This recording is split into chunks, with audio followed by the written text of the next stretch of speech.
So guys, कैसे हो आप लोग। आज मैं आपके लिए एक बहुत ही स्पेशल प्रोजेक्ट लेके आया हूँ और मेरे पीछे आप बोर्ड देख सकते हो किस डेवलपर का है एग्जैक्टली। गोदरेज वालों का नया प्रोजेक्ट आने वाला है सेक्टर 89। आपको इन्फॉर्मेशन मिल गई होगी, बहुत सारे लोगों ने इसके बारे में वीडियो बनाया है, तो मैं सोचा चलो I also like furnish you with all the informations. Godrej का रिसेंटली एक प्रोजेक्ट आया था, गोदरेज एरिस्टोक्रेट। अब नया प्रोजेक्ट इनका आ रहा है सेक्टर 89 में। अब आपको मैं सीन बता दूं कि इस प्रोजेक्ट के बारे में क्या है। Location is very simple. Godrej air अगर आपने देखा होगा तो गोदरेज एयर के अपोजिट है। ये जिस रोड पे एग्जैक्ट एंट्री इसकी मल्टी यूटिलिटी कॉरिडोर से है, ठीक है। मल्टी यूटिलिटी कॉरिडोर, अभी आप आते हो तो नॉर्मल सी रोड लगती है आपको, पर ये पूरा 160 मीटर रोड बनना है एक्चुअल में। तो इसका भी लेंथ उतना ही होना है जितना द्वारका एक्सप्रेसवे का है। और ये रोड इतना स्ट्रेटेजिकली वेल प्लेस्ड है कि फ्यूचर में आपको मेट्रो सारी चीज़ आपको मिल जाएगी यहाँ पर, जितनी भी जो बेस्ट चीज़ें हैं ना एग्जैक्टली। क्योंकि क्या होगा कि जब भी आप देखोगे, मुझे ये भी लगता है कि स्ट्रेटेजिकली CPR से होते हुए मल्टी यूटिलिटी कॉरिडोर को पकड़ेगी और उसके बाद ये पूरे IMT मानेसर तक, मतलब overall this will B a very important road. एक तो ये इंपॉर्टेंट क्यों होगी क्योंकि this is the road which connects सीधा ट्रम्पेट फ्लाईओवर में, जो एक कनेक्टर है for the Dwarka expressway and the central peripheral road. यानी कि यहाँ से अगर आप द्वारका एक्सप्रेसवे भी जाओ या ट्रम्पेट जंक्शन को जाओ, ये सिर्फ वॉकिंग डिस्टेंस पे है आपका। तो this is the gravity of the location, ठीक है। राइट में आप जाओ तो आप पूरा का पूरा न्यू गुड़गांव का एक्सेस है आपके पास। पीछे आपके पटौदी रोड है, आगे आपके NH8 है और करीब 1 किलोमीटर में you can reach Dwarka expressway and central peripheral road. Global city का रिसेंटली आपने न्यूज़ सुना होगा, जिसमें गवर्नमेंट एक एडुकेट इंफ्रास्ट्रक्चर तैयार करेगी so that they can easily auction the land to the private developers, जो फिर वहाँ पर वो जो स्काई स्क्रैपर्स है, बड़े बड़े कमर्शियल बिल्डिंग्स हैं, ऑफिसेज हैं, वो तैयार कर पाए आपके। ग्लोबल सिटी 1000 एकड़ का बिजनेस डिस्ट्रिक्ट है, जो साइज में 2x है दुबई के डाउनटाउन से। देखो, बिजनेस डिस्ट्रिक्ट का बहुत इंपॉर्टेंस है। जैसे साइबर सिटी भी एक बिजनेस डिस्ट्रिक्ट है, एक कमर्शियली बहुत ही इंपॉर्टेंट जगह जहाँ बड़े बड़े स्काई स्क्रैपर ऑफिसेज बनती है, एक रेजिडेंशियल हब्स बनती है। तो कई सिटीज़ ने बिजनेस डिस्ट्रिक्ट्स बनाई है, उस कारण से वहाँ के रियल एस्टेट को भी काफ़ी बूम मिला है, उस सिटी को भी काफ़ी बूम मिला है। Dubai already has 2 major business districts. इनके डाउनटाउन सक्सेसफुल होने के बाद they started with business bay. Singapore में भी there are lot of business districts. World में आपको बहुत सारे बिजनेस डिस्ट्रिक्ट मिलेंगे। गुड़गांव में अभी जो सबसे बड़ा बिजनेस डिस्ट्रिक्ट है साइबर सिटी, वो अभी 200 एकड़ का है। और ग्लोबल सिटी का पूरा एक वीडियो भी बना हुआ है। अगर आप बहुत ज़्यादा डिटेल में जानना चाहते हैं व्हाट इज ग्लोबल सिटी, उसके बारे में आप देखना। It's a smart city, city inside city. देखो, ये बहुत बड़ा प्रोजेक्ट है, इसलिए मैं आपको बार बार इसको रिपीट कर रहा हूँ। जिस दिन ये बन जाएगा ना, गुड़गांव इंडिया में नहीं वर्ल्ड लेवल पे आएगा आपका। आई नो कि गुड़गांव में बहुत सारे इंफ्रास्ट्रक्चर डेवलपमेंट पेंडिंग है, जैसे जैसे चीज़ें तैयार होती जाएंगी वैसे वैसे आपको पता लगेगा। उसके अलावा आप अगर देखोगे, द्वारका एक्सप्रेसवे जिस डेट पे हम खड़े हैं बहुत जल्दी ऑपरेशनल हो जाएगा, तो ये भी अपने आप में एक बहुत बड़ी डेवलपमेंट है। इसके अलावा आपको बता दूं, हम 89 में हैं। अगर सेक्टर 88 की आप बात करोगे, बहुत ज़्यादातर आपने मेरी वीडियोस में सुनेंगे सेक्टर 74A 75A के बारे में, दैट इज साइबर सिटी 2। देखो, अगर आप गुड़गांव के मास्टर प्लान को देखोगे तो बहुत सारे ब्लू जोन्स बने हुए हैं एक्चुअली। पहले दिन से गवर्नमेंट ने अलोकेट किया कि कहाँ कहाँ पर बड़े बड़े कमर्शियल एरियाज बनेंगे एक्चुअल में। ऐसा तो है नहीं कि पूरे गुड़गांव में आप सिर्फ रेजिडेंशियल ही बना दो, you have to make some commercial areas also. तो वो कुछ सेक्टर्स है, they are dedicated for commercial activities, जिसमें 74 75 है। उसको लेकर हम बुलिश इसलिए होते हैं कि ज़्यादातर सेक्टर DLF के पास है। अब 88 सेक्टर की हम बात करते हैं।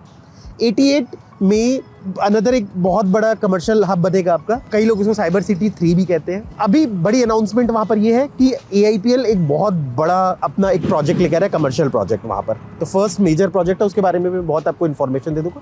I think that is a project of 10 acres actual में। तो ऐसे ऐसे करके फिर वहाँ पर भी ना बड़े बड़े आपको डेवलपमेंट्स दिखेंगे, बड़े बड़े कमर्शियल बिल्डिंग्स दिखेंगी, धीरे धीरे करके वो भी अनाउंस हो जाएंगे। यानी कि डिस्कशन ये कर रहे हैं कि जैसे जैसे डेवलपमेंट होता जाएगा और कमर्शियल हब्स आते जाएंगे। आप देख लो, आज से 5 साल पहले लोग न्यू गुड़गांव आते थे तो लोगों के लिए new Gurgaon was a low and area. लोग कहते थे यार, रेट अगर जिसका बजट कम होता था वो सोचता था वो न्यू गुड़गांव जाए। अगर 1 करोड़ से नीचे किसी का बजट होता था, किसी का 50 लाख 60 लाख 1 करोड़ का बजट है, तो वो सोचता था न्यू गुड़गांव। नहीं तो कई लोग तो ऐसे होते थे, वो कहते थे यार मेरा बजट थोड़ा ज़्यादा है तो मैं न्यू गुड़गांव नहीं आऊँगा। मतलब उस तरीके से देखते थे, एस्पिरेशनल एरिया नहीं था न्यू, इसको एज ए कॉम्प्रोमाइज़ लोग समझते थे। वो चीज़ अब इतनी ज़्यादा चेंज हो गई है, इंफ्रा यहाँ इतना बेटर हो गया कंपेरेटिवली। तो आज के डेट में अगर आप यहाँ के प्राइजेस देखोगे तो सोना रोड से ज़्यादा जो सोना रोड पे आप पुराने जो भी प्रोजेक्ट्स के रीसेल प्राइसेस पता करना और न्यू गुड़गांव के प्राइसेस पता करना, आपको पता लगे कि new Gurgaon has cross the rate of सोना रोड एक्चुअल में। ये चीज़ आप रीसेल में पता कर लेना। आज के डेट में न्यू गुड़गांव में भी आपको एक जगह पे 12-13 हज़ार, 14 हज़ार, 15-15 हज़ार रुपये के रीसेल की वैल्यू हो गई है। डिपेंड करता है कैसा प्रोजेक्ट है। 10 हज़ार रुपये से लेकर 15 हज़ार रुपये तक का रेट है न्यू गुड़गांव के अंदर। पीछे इसके गोदरेज एयर का रीसेल रेट के में 12 से 13 हज़ार रुपये पर स्क्वायर फीट का है। SS लीफ है और ये सारे वो प्रोजेक्ट्स जो मैंने बेचा हुआ है एक्चुअल में। लोगों ने इतना प्रॉफिट कमाया है हमें से, कभी अप्रिशिएट कर दिया करो। वैसे मुझे पता है कि पर्सनली दे अप्रिशिएट, एक बार वीडियोस में भी बोल दिया करो, कमेंट में भी बोल दिया करो। यार देखो, उस जमाने में आपको कन्विंस करने में टाइम तो लगता था, विजन दिखाने में कि सर ये बन रहा है वो बन रहा है। आज तो चलो आप देख रहे हो सारी चीज़ें, ईजी हो गया पहले से लोगों को समझाना। उस टाइम तो बहुत टफ था ना। मेरे सामने SS लीफ है, कितना टफ होता था बेचना। कितने, अगर 10 लोगों को हम फ्लैट दिखाते थे तो एक बंदा हाँ करता था, उसमें से भी वो बंदा चला जाता था। तो 20 बंदों में एक बंदा प्रॉपर्टी खरीदता था। गोदरेज एयर देख लो, दिखा के मेरे जूते घिस गए थे। हम तो कन्विंस करते रहे ना, पर देखो एंड ऑफ द डे जिसने ले लिया, हम जा के लोगों को कन्विंस करते थे सर ले लो ले लो, रिजल्ट तो मिला ना आपको, तो you should be thankful to us. वैसे ही है। अब नेचुरल सा बात है कि कई लोग हैं, देखो जैसे जैसे इंफ्रा डेवलप होता जाएगा, कई लोग आज 5 साल पहले लोग क्यों नहीं आते थे यहाँ पर? रोड्स ऑपरेशन नहीं थी, कनेक्टिविटी नहीं थी। आज यहाँ आने में 89 सेक्टर आने में कितना ज़्यादा टाइम लगता था। 89 पहले आप न्यू गुड़गांव में टोल क्रॉस करते थे, NH8 का जाम होता था, कहाँ से क्रॉस करते पूरा ट्रैफिक लेते हुए आप यहाँ आते थे। आज आप देखो, आज आपको SPR रोड से यहाँ आना इट टेक्स 15 मिनट्स मैक्स। मेरा ऑफिस गोल्फ कोर्स एक्सटेंशन में, वहाँ से 20 मिनट में मैं साइट पे पहुँच जाता हूँ। कनेक्टिविटी एडवांटेज तो है ना आज आपके लिए। आज के डेट में न्यू गुड़गांव आना उतना ही टाइम लगता है जितना आपको बाकी जगह पे लगता है। आज मेरा कहना है एक्सप्रेसवे स्टार्ट भी नहीं हुआ है तो भी आप एयरपोर्ट यहाँ से जा सकते हो। एक्सप्रेस जब शुरू हो जाएगा तब आप देखो, यहाँ से एयरपोर्ट आप 20 मिनट में जाओगे। अब आप बताओ, अब अपने एग्जिस्टिंग जगह से देखो, जहाँ से आप सपोज मान लो जिस जगह पे भी रह रहे हो ना, सोना रोड से आप एयरपोर्ट उतने जल्दी नहीं पहुंच पाओगे जितने यहाँ से आप पहुंच जाओगे। तो ऐसे ऐसे डेवलपमेंट्स हो रही है धीरे धीरे करके। गुड़गांव की अच्छी बात क्या है कि प्लान तो है ना चीज़ें, जिस दिन बनेंगी उस दिन you will have amazing returns, वो पॉइंट है। और दूसरी चीज़ ये कि देखो, जैसे जैसे ये location as a premium area होता जाएगा वैसे वैसे यहाँ महंगे प्रोजेक्ट्स भी आएंगे। क्योंकि क्या होता है कि गुड़गांव में ज़्यादातर जो भी बड़े डेवलपर्स हैं वो अल्ट्रा लग्जरी प्रोजेक्ट्स ही लेके आएंगे। क्योंकि गुड़गांव में एक फाइट चल रही है ज़्यादा से ज़्यादा एमिनिटीज देने की, बेटर कंस्ट्रक्शन क्वालिटी देने की और एक ज़्यादा से ज़्यादा एस्पिरेशनल प्रोडक्ट देने की। तो ठीक है, गुड़गांव का उस लेवल पे ग्रोथ हो चुका है। गुड़गांव में NRIs बहुत इन्वेस्ट कर रहे हैं, लोग बहुत आ रहे हैं इधर से नए नए। जो आज सपोज मान लो जो पोटेंशियल इन्वेस्टमेंट्स है, मान लो ग्लोबल सिटी आते हैं, तो आप क्या एक्सपेक्ट करते हो गुड़गांव को? आई नो कि that will take time, but जिस दिन बन जाएगा आप क्या सोचते हैं इस चीज़ को? जिस रोड पे हम खड़े हैं, ये रोड एक्सप्रेस वे आपका, आप इमेजिन करो इसको 10 साल बाद इस रोड का क्या होना है। There will be 15 lanes, there will be green area, cycling tracks, then you will have the project. So ये तरह का एस्पिरेशन होगा आपका। बहुत सारी चीज़ें डेवलप होनी है, ये पॉइंट है। बहुत सारे IT हब्स धीरे धीरे करके तैयार होने हैं। साइबर सिटी भी जाना आज के डेट में, अगर सपोज मान लो अगर आपको ऑफिस साइबर सिटी में भी, एक ज़माने में न्यू गुड़गांव आप नहीं लेना चाहते थे बिकॉज यू फील्ड फार, आज साइबर सिटी जाने से वेरी इजी। सो एक्सटेंशन रोड जहाँ से मेरा ऑफिस है ना, वहाँ से मुझे साइबर सिटी जाने में ज़्यादा टाइम लगता है। मुझे यहाँ से साइबर सिटी जाना ना, I can reach early. Point को समझ रहे हो? तो नेचुरल सी बात है कि धीरे धीरे वो चीज़ें चेंज हो जाएंगी। और मैंने गुड़गांव में बहुत बार ऐसे डायनेमिक्स देखी है कि कई बार ऐसे डायनेमिक्स हुए हैं कि जिन लोकेशन को हम महंगा मैं जब गुड़गांव में शुरू में आया था ना, तो सोना रोड का जो स्टार्टिंग वाला एरिया था दैट वाज एक्सपेंसिव, और जो बैक साइड वाला एरिया था दैट वाज चीपर। पर फिर जब एक्सटेंशन रोड का फंडा आया, उल्टा हो गया। फ्रंट की चीज़ें सस्ती हो गई, बाहर की चीज़ें महंगी हो गई। डायनेमिक्स चेंज होती है। Initially extension road was cheaper, Sohna road was expensive, extension road become expensive, Sohna road become cheaper. तो ये डायनेमिक्स से चीज़ें चेंज होती रहती है समय के हिसाब से। डिपेंड करता है कि कहाँ एक वैसा एस्पिरेशन आप क्रिएट कर सकते हो। देखो, रियल एस्टेट भी डायमंड की तरह होता है एक्चुअल में, कोई वैल्यू नहीं होती। आज यहाँ पर 5,000 रुपये का भी प्रोजेक्ट आ सकता है, 25,000 का भी आ सकता है। You have to make sure कि 25,000 वाले इसको जस्टिफाइड समझते कि नहीं समझते। Gurgaon is into that. आप गुड़गांव से जस्ट बाहर जाओ, just go outside the master plan of Gurgaon, go to Faridabad, very reasonable property, go to Noida extension, very reasonable property. But क्या एक एस्पिरेशनल बंदा लेना चाहता है फरीदाबाद में प्रॉपर्टी, या लेना चाहता है नोएडा एक्सटेंशन में प्रॉपर्टी? Just check this. तो ये चीज़ क्रिएट किया, बहुत बड़ा मार्केट बन चुका है गुड़गांव का देखते देखते। It has become 10 times in Noida. Number of properties Noida में से बहुत ज़्यादा होगी, बट अल्ट्रा लग्जरी, मैं खुद वहाँ घूम के आया, आप 10 से अधिक 11वां प्रोजेक्ट नहीं बोल सकते। गुड़गांव में उस रेंज के प्रोडक्ट्स हर गली में है। मैं ये कहना चाह रहा हूँ, लोग खरीद रहे तभी तो है ना। See the kind of developers Gurgaon is fetching. हर बड़ा डेवलपर गुड़गांव में आके अपना पाँव रख रहा है। See the Godrej, they have huge expansion plans, land पे लैंड लेके जा रहे हैं, बहुत सारे प्रोजेक्ट्स आने। See the expansion of DLF, already DLF is a master here, पर आप देखो डीएलएफ को पहले दिन से पता था कि यार मुझे 15,000 से 18,000 से 20,000 30,000 में प्रोजेक्ट बेचना है। वो बेवकूफ़ था, वो 20 साल से लैंड होल्ड करके बैठा है। अगर उसको 5,000 7,000 में प्रोजेक्ट बेचना होता तो प्रिवाना वो पहले ला चुका होता। न्यू गुड़गांव में इसके बाद दुनिया भर की लैंड है, पहले ला चुका होता। कोई भी नहीं आना सस्ता आपका, दिन दिन महंगे ही आएंगे। हाँ, वैसी चीज़ चेंज हो जाएगी। आप नए प्रोडक्ट्स को देखते होगे, कई बार आप ये सोचते हो यार मेरे बगल वाला प्रोडक्ट, जैसे सपोज मान लो मेरा कहना है कि कई बार ऐसा भी होता है, लोग कंपेयर करते हैं यार मेरे बगल वाला प्रोजेक्ट 12,000 रुपये में रीसेल में मिल रहा है, आप 20,000 में बेच रहे हो, 16,000 में बेच रहे हो। दोनों का अलग इकोसिस्टम होता है। 12,000 वाला 12,000 के से बिकता है, 20,000 वाला 20,000 के हिसाब से बिकता है। अभी गुड़गांव में ऐसा भी कोई सिचुएशन नहीं है। बहुत सारे ऐसे प्रोजेक्ट्स आपने देखा होगा जहाँ पर गुड़गांव में ये सीन होता है कि लोग कहते हैं कि यार रीसेल में वो 8,000 में चीज़ मिल रही थी, अलग प्रोडक्ट था, ये नए बुकिंग है 16,000 रुपये में। 16,000 वाला 16,000 के हिसाब से बढ़ रहा है, उसका ग्रोथ हिस्ट्री और ये अपने हिसाब से बढ़ रहा है। कई बार ऐसा भी हुआ है कि इसकी ग्रोथ कम है और इसकी ज़्यादा है। गुड़गांव में बहुत कंपैरिजन मिल जाएगी, बहुत लंबा वीडियो हो जाएगा। अब हम बात करते हैं गोदरेज की। देखो गोदरेज डजंट नीड इंट्रोडक्शन। अगर गोदरेज का मुझे इंट्रोडक्शन देना पड़े तो अपने आप में वीडियो इतना बड़ा हो जाएगा कि आप सोचो हाउस होल्ड नेम है। ऐसा कोई प्रोजेक्ट नहीं कि किसी इंडियन ने उनका प्रोडक्ट यूज़ नहीं किया होगा एक्चुअल में। ताला चाबी से लेके, स्पेस क्राफ्ट से लेके, डिफेंस इक्विपमेंट से लेके, अलमारी से लेके, फर्नीचर से लेके, क्या नहीं बनाती। रियल एस्टेट में दे हैव 90+ प्रोजेक्ट। पूरा एक डिवीजन है गोदरेज का, गोदरेज प्रॉपर्टीज एक वर्टिकल है। और अब आपको बता दूं, गुड़गांव में ना देखो बहुत लोग ये मानते हैं कि गोदरेज की कंस्ट्रक्शन क्वालिटी अच्छी नहीं है। उनके कुछ फीडबैक्स है पुराने प्रोजेक्ट से लेके, क्योंकि मैं शुरू दिन से जुड़ा हूँ इसलिए मैं आपको बताता हूँ। देखो पुराने प्रोजेक्ट उन्होंने बेचा सस्ते रेट पे था। न्यू गुड़गांव उस टाइम बहुत एस्पिरेशनल जगह नहीं थी, बनाया भी उसी हिसाब से। पर उस टाइम गोदरेज के प्रोजेक्ट्स में अच्छी बात की थी, उनके लेआउट ज़्यादा बेटर होते थे। ठीक है, मैं मानता हूँ कि गोदरेज के ब्रांड से जितना लोगों ने एक्सपेक्ट किया था वो नहीं दिया था। पर आप गोदरेज को भी ना ये बात समझ में ही है एक्चुअल में। जो मैनेजमेंट टीम है ना डायरेक्ट, अब वो डायरेक्ट इंटरफेयर करती है सारी चीज़ों को लेकर, मतलब डायरेक्ट इन्वॉल्वमेंट है। लैंड परचेज से लेके, कंस्ट्रक्शन से लेके, सब कुछ लेके, क्योंकि अब इनके प्लान्स हैं बहुत बड़े। अब वो अपने आप को as a real estate market में एस्टेब्लिश करना चाहते हैं। They want to stand beside DLF. अब आप उस लेवल पे आ रही है। पहले तो कहते हैं कि सिटी में ट्राई मारना है। अब आप इनके प्रोजेक्ट्स देखो, मैं आपको ड्रोन शॉट दिखाऊंगा। See their project Godrej Air, see their project Godrej Meridian, see their construction quality, then you decide what you have to buy. जो गोदरेज एरिस्टोक्रेट आया है, गोदरेज टीम खुद इस बात को कह रही है कि हम एक ऐसा प्रोजेक्ट तैयार करेंगे, शायद गुड़गांव एक्सटेंशन रोड में भी आपको ऐसा प्रोजेक्ट नहीं दिखे। तो अगर गोदरेज ये बात कह रही ना, तो we have to trust that. Genuine बात बता रहा हूँ क्या, एरिस्टोक्रेट को लेके देखो, Aristocrat was in news, Godrej का भी हाईएस्ट सेलिंग प्रोडक्ट रहा है। मुझे भी नहीं पता था कि गोदरेज रियल्टी का गुड़गांव में एक सिंगल प्रोजेक्ट सिंगल डे बिके तो उसका हाईएस्ट सेलिंग प्रोजेक्ट रहेगा। गुड़गांव मार्केट जेन्युइनली बहुत बड़ा हो गया है आज के डेट में। एक डेवलपर जो मुंबई का में डोमिनेंट है, उसने एक गुड़गांव में एक प्रोजेक्ट बेचा, एंड तो मुझे शायद लगा कि यार जेन्युइनली गुड़गांव इज मतलब on a different path actual में। Same with this will also be ultra luxury project. देखो अल्ट्रा लग्जरी मतलब अल्ट्रा लग्जरी, ये कह रहे हैं कि this will be ultra luxury, कभी नहीं कह रहे कि ये मिड लग्जरी होगा या लो लग्जरी होगा। तो ये मान के चलो कि आप इसको एक कंसीडर करो एक बहुत ही मेगा अल्ट्रा लग्जरी प्रोजेक्ट के लिए।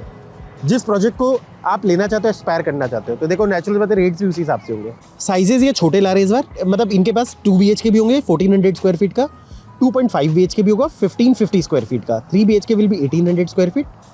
तो ये 3 साइजेस ऐसे जनरली अभी गुड़गांव में एक चैलेंज क्या रहा है कि छोटे साइजेस के लॉन्चेस नहीं आ रहे, तो उनको लिए बेनिफिशियल है।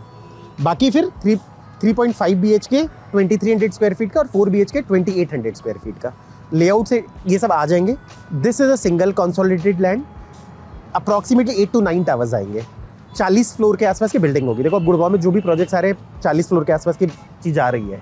कंस्ट्रक्शन क्वालिटी खुद गोदरेज बार बार इस बात को मान रही है, इस बात को लेके कि अब जो प्रोजेक्ट्स आने वाले हैं, चाहे इन्होंने एरिस्टोक्रेट बेचा है चाहे ये बनाएगी, अब ये अलग लेवल पे खड़ा होगा प्रोजेक्ट। जैसे आपने क्रिसूमी देखा होगा, यहाँ पर बहुत ही प्यारा है, टाटा ने कंस्ट्रक्शन की लगता है देख के बहुत अच्छी कंस्ट्रक्शन क्वालिटी है।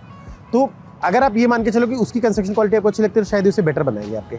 एयर को भी आप देखो एयर के प्राइस के हिसाब से देखो इन्होंने बहुत अच्छा बनाया है, डबल हो गया पैसा। आप पूछो लोगों को, जब हमने दिलाया था एयर में ये फाइट आता था बताने में, कई लोगों ने उनके पुराने प्रोजेक्ट्स देखे, वो they used to reject this project, but now उन्होंने कन्विंस किया था कि सर हम बहुत अच्छा बनाएंगे। बहुत अच्छा बनाया इन्होंने, मेरे सामने खड़े एयर। जिस दिन पोजेशन मिलेगी मुझे लगता है कि आई थिंक न्यू गुड़गांव की one of the best construction होगी, ठीक है। और ये प्रोजेक्ट पूरा थीम बेस्ड होगा एक्चुअल में। थीम बेस्ड में देखो सबसे इंपॉर्टेंट क्या है, एक तो सीटीए होगा। गोदरेज के एक एयर में से इन्होंने कॉन्सेप्ट शुरू किया था। एक सीटीएफ एक टेक्नोलॉजी होती है, इनके नाम पे पेटेंट है। बेसिकली ये है, जिस तरह से घर में आपकी एयर कंडीशनिंग होती है वैसे पूरे एयर प्योरीफाइंग का सिस्टम होगा आपका, which will give you clean air. देखो गुड़गांव का एक कॉन्स्ट्रेन है कि गुड़गांव में now you need a device which will purify your air. Development के साथ साथ इंडियन सिटीज़ का एक कॉन्स्ट्रेन है कि मतलब देयर इज़ सर्टन पॉल्यूशन, और ये प्रॉब्लम 15-20 साल तक प्रॉब्लम चलेंगी। ये पूरा का पूरा एक जब तक ओवरऑल मतलब जो भी इसमें एक्शंस होंगे वो लॉन्ग टर्म होंगे, तब तक अगर आपको घर मिलता है तो you need this technology they are giving. कई बार क्या होता है, हम सोचते हैं यार ये तो बहुत ईजी चीज़ है, हम किसी और घर में लगा लेंगे, यार बाद में कोई नहीं लगाता है। ये प्रोजेक्ट जो है ना 14 एकड़ का प्रोजेक्ट होगा। ये थीम बेस्ड प्रोजेक्ट बना रहे हैं बेसिकली। थीम बेस्ड इसलिए है, आप जब एक कॉन्डोमिनियम में रहना चाहते हो तो there are certain things which you want to come out. You want to come out of sedentary lifestyle. You want to come out of a place which is non-healthy. यार सब आलसी की तरह बैठे हैं, आपस में लोगों का इंटरेक्शन नहीं है, ग्रीन एरियाज नहीं है, रिलैक्सेशन के लिए एरियाज नहीं है, एक्सरसाइजिंग के लिए एरिया नहीं है, बहुत ज़्यादा मेंटल स्ट्रेस है, सोशल इंटरेक्शन नहीं है, अर्बन लिविंग का स्ट्रेस है, और आपके चिल्ड्रंस के लिए और सीनियर सिटीजन के लिए एरियाज नहीं है। ये तो हो गई problems. Answer will be this: they are going to develop this project in such a way where people have maximum interaction, maximum greenery, special place for your child, your senior citizens. You will have a cleaner air everywhere. From scratch उस project को उस तरीके से design किया जा रहा है। You will have a very energetic lifestyle. उस तरीके से चीज़ों को डेवलप की जा रही है। So they will give you a beautiful double-heighted entrance lobby और double height travel lobby के साथ signature drop-off देंगे ईच टावर में। 1.4 किलोमीटर का हेल्थ लूप होगा, उसके साथ 100 मीटर का एक स्पेशल एथलेटिक ट्रैक देंगे ये आपको। 41,000 स्क्वायर फीट का क्लब होगा, 3 स्विमिंग पूल्स होंगे, जिसमें से आप टेरेस पे ये ओलंपिक साइज होगा। देखो ओलंपिक साइज बहुत बड़ा पूल होता है आपका, ज़्यादातर आपको प्रोजेक्ट्स में half of the Olympic size मिलते हैं, तो ओलंपिक साइज मतलब एक अच्छा अगर साइज होगा वो टेरेस पे पूल करें। इसके अलावा there will be 2 different pools also, half एक पूल होगा और एक किड्स के लिए पूल होगा आपका। 3,000 स्क्वायर फीट का फिटनेस सेंटर होगा, squash court, indoor badminton, spa, salon, premium restaurants. Facilities की अगर मैं बात करूं तो they will have padel court, the new go to sport for even Cristiano Ronaldo. इसका मैं वीडियो लगा दूंगा एक्चुअली। बास्केटबॉल कोर्ट होगा, cricket practices, nets, archery, skating, indoor games. बाकी तो बहुत सारी चीज़ें जैसे स्पा एंड सलून हो गया, सेलिब्रेशन जोन हो गया, yoga and meditation zone, community greens, garden, open air theatre. Flat will be fully loaded, जिसमें से आपको मतलब you will have like Italian marble with living dining kitchen, premium modular kitchen होगा आपका और वुडन लैमिनेटेड फ्लोरिंग। मतलब यानी कि जो एक लग्जरी स्पेक्स होते हैं ना आपके, इटालियन मार्बल्स हो गए ड्राइंग डाइनिंग में, किचन में, रूम्स में आपके वुडन फ्लोरिंग हो गया, मॉड्यूलर किचन हो गया आपका, तो ये सारी चीज़ें होंगी, एयर कंडीशनिंग होगा आपका। तो these are the things. Construction of course will be my one. अभी तक गोदरेज ये कह रही है कि जो एरिस्टोक्रेट और इसकी कंस्ट्रक्शन है और ज़्यादा सुपीरियर करेगी, मतलब यू विल फील कि यार this is a very like important project. देखो गोदरेज जब उस रोल पे आ गया, अब आपको ट्रस्ट करना पड़ेगा, क्योंकि now they have done something amazing in their project air, और जो मैंने दूसरा आपका मेरिडियन लगाया एक्चुअल में, तो फाइनली कम से कम मैंने जिस ट्रस्ट पे गोदरेज बेचा है तो एटलीस्ट वो सिक्योर हो गया, तो इसलिए मेरे को भी तसल्ली है। मेरा कहना लग्जरी प्रोजेक्ट्स होंगे, हर तरह की आपको फैसिलिटीज़ मिलेंगी। ओनली थिंग इज़ कि how they are going to execute. Aspirational product होगा तो एरिस्टोक्रेट वो भी बहुत सक्सेसफुल रहा, ये भी बहुत ही सक्सेसफुल प्रोजेक्ट्स रहेगा। पैसे बिल्कुल सिक्योर है, EOI देना है जैसे एरिस्टोक्रेट में हुआ था, मतलब when RERA will come you can give the bankable cheques, ये बैंक करेंगे, उसके बाद they will offer you the units as per your choice. If you like the unit very good, don't like it your money will be return. Simple सा formula है, ये इनका इसी तरीके से चलता है। So guys this is here I and my video. Thanks for listening, God bless you.